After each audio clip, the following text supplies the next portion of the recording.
Thank you for listening to the USGS Corecast. I'm Clarice Nassif Ransom. This interview about the Great Southern California Shakeout with USGS scientist Dr. Ken Hudnut was recorded on October 9th, 2008. Ken, tell us a little bit about how a magnitude 7.8 earthquake on the southern San Andreas Fault would impact the building structure 50 miles away in Los Angeles. Through the Shakeout study, we've learned that the large ground motions from a big one on the San Andreas Fault would be large enough to potentially cause collapses of many tall buildings here in Los Angeles. Can you please describe how you came to the scientific conclusions about the building collapses? First, we defined the source of the southern San Andreas earthquake very carefully, taking into account the research done over the past several decades on past earthquakes. We specified the source according to the physics of earthquakes as we understand them currently. We then gave that source model to each of 4 different groups that then simulated the ground motions. We used 2 of the nation's supercomputers in Pittsburgh and San Diego, and also the high-speed computer cluster at USC and at Caltech. And the results of those 4 simulations came in very close and with large ground motions throughout LA. We then had a panel of the world's leading experts, structural engineers who study tall buildings and who are very familiar with the seismically vulnerable types of tall buildings, assess what the damage would be. And we actually put in the shakeout scenario a total of 10 building collapses, most of which occur right here in the downtown Los Angeles area. What is the most interesting piece of science that you've discovered through the scenario about the building structures? We set out in the Shakeout study as one of our prime objectives to get a much more sure answer about the ground motions here in Los Angeles where we have tall buildings. And we've concluded through a very thorough investigation that the ground motions will be large enough to potentially cause collapses of tall buildings.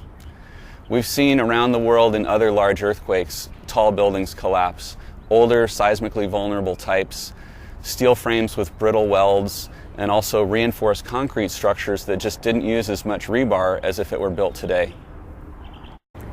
Ken, will you please describe the collaborative efforts that went on behind coming together on your conclusions? For Shakeout, for the first time, we went through a process of calculating the ground motions and then reviewing those with structural engineers that was really unique. And prior to this study, we had differences of opinion about what the ground motions would be and whether tall buildings might collapse.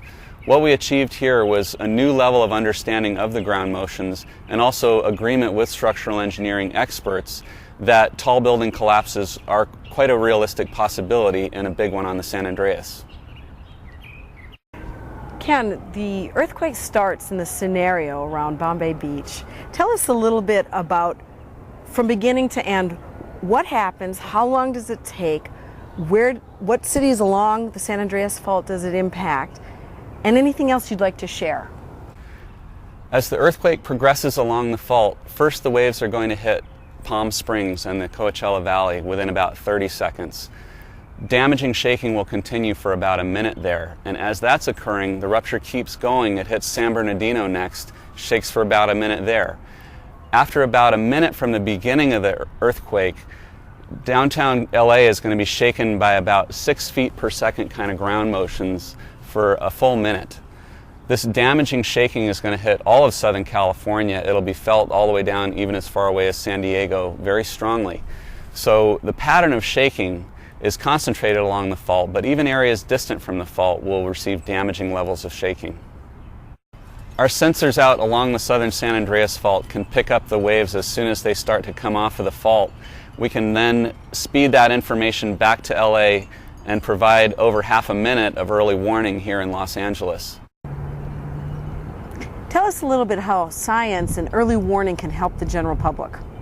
The main thing we know we could do with an early warning system is trigger automated systems to shut off. We also know that school children who are very well trained on drop, cover, hold on drills will have time to react and get to a safe place if they're provided with an early warning alert.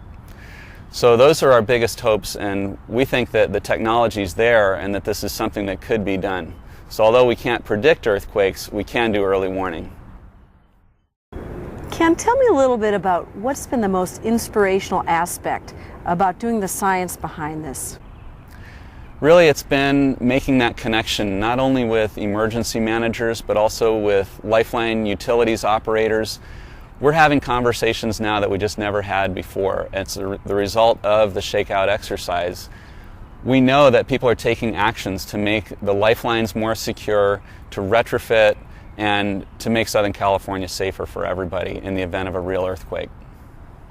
Thank you once again for checking out this episode of the USGS Corecast. For links and more information, go to usgs.gov/Corecast and check out the show notes for this episode. Corecast is a product of the U.S. Geological Survey, Department of the Interior. Until next time, I'm Clarice Nassif Ransom. Have a great day.